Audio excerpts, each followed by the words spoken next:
Anime fans are the new Sonic fans. You can literally slap anime onto any piece of garbage and people will buy it. Guilty Gear Strive is the first anime game in a while that is not a complete waste of your life. We just have to wait for it to connect to the network here. Just give it one. It's going to take a little bit, but then it gets good.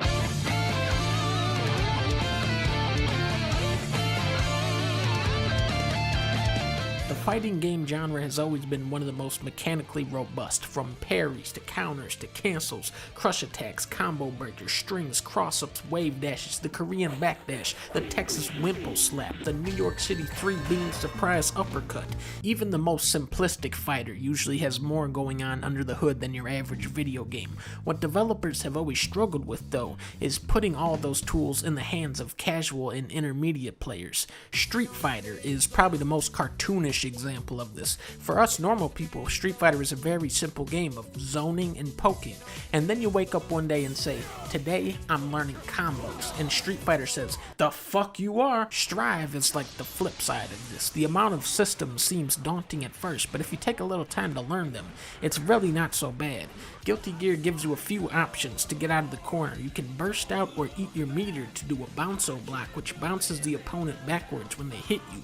The defense mechanics are powerful but very finite, adding a layer of strategy. Then there's the dust attack. I love this shit. The duster is like the focus attack where you have to charge it up, except it's an overhead. People love to block low because it's very safe, but if you catch them blocking low too much, that's when you whack them with a dust attack and they go wah.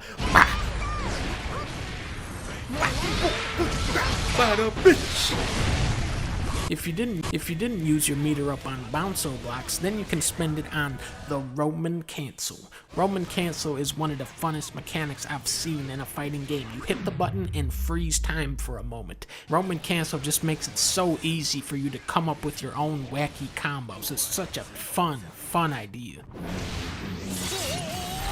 The roster here is tiny compared to Goliaths like Smash Bros or Tekken 7, but it makes up for this in variety. These characters feel very distinct from one another, which is hard to do. Anime characters often have this kind of homogeneous, soulless look to them. They all just kind of blur together. This guy looks like this guy, who looks like this guy, who looks like this guy, who looks like this guy, who looks like this guy, who looks like Dragon Ball FighterZ. I mean, half of that roster is literally the same exact guy with different colored hair. Not only does Guilty Gear have gonzo-ass characters, every aspect of the presentation has this energy and passion behind it. Each match starts with a shot of an eagle soaring towards the stage, followed by the most hilariously overblown intro of all time. Mankind knew that they cannot change society, so instead of reflecting on themselves, they blamed the beasts.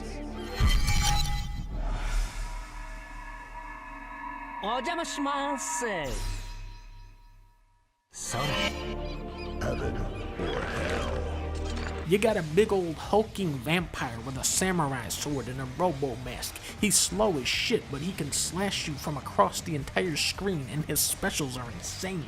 But if you use his specials too much, he blows up and dies. Faust is a 10-foot tall doctor slash serial killer with a paper bag on his head that hits you with a fishing pole, which is actually a golf club. His command grab gives you an afro and he throws little minions at you.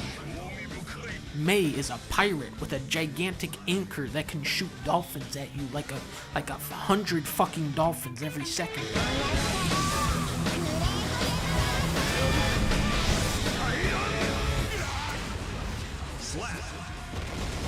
There's a witch with an electric guitar, there's a lady that punches you with her hair and then can turn into a hair moon, and Saul Bad Guy, who is actually the good guy, of course. You're definitely missing a few classic characters, though, that hopefully are coming as DLC, like Leopoldin, who is a gigantic shark that is controlled by a little doggy, but the doggy is controlled by this little sorcerer behind him. The story mode is a 4-hour cutscene that I am never going to watch, but even better is the GG World mode, which breaks down the story from Guilty Gear XX Action Core plus R all the way to Guilty Gear Xrd cosine to the third power. It all starts with the hooded man from Kingdom Hearts. He created the universal will, right? But Frederick is lovers with Arya, who is colleagues with Asuka. But Frederick, that's the same guy as Shaw Bad Guy. That's the same person. But Viking hate gear, okay? Next game. This is where it gets crazy, because Melia love and hate Zato, okay? But this is my favorite part. This just says complicated. Next game. RoboKai is created. He seems extremely attracted to women. Baptisma 13. Look at this. Simple. Simple. Next game. The element that really brings this whole game together, though, is the soundtrack. This soundtrack is just... oh, this soundtrack... mamma mia, you know what I'm saying? Half of the fun of this game is just trying to figure out the lyrics. There's that one song where he goes, all this bullshit blazing, still my heart is blazing. All these bullshit blazing, still my heart is blazing. Then they got the other song for the other guy's song that goes, and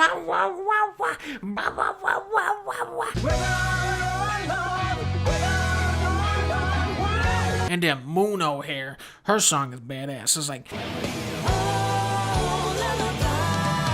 then they got the dolphin song in there. The dolphin starts singing. He goes ba ba ba ba ba ba ba ba ba ba ba.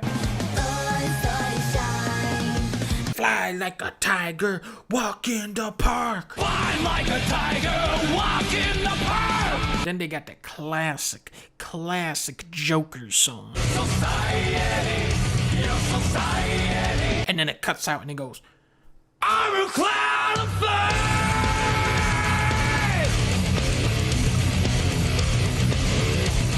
Arc System Works has done it again. They finally created a better fighting game than Clay Fighter on the Super Nintendo. I never thought it could be done. No. Oh, I died. Oh, that's how it's gonna be? You're gonna start dancing on me? You motherfucker. Dance on me? Eh?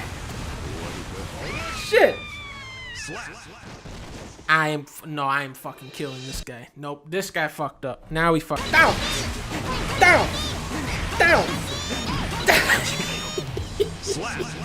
Dance in hell, you piece of shit.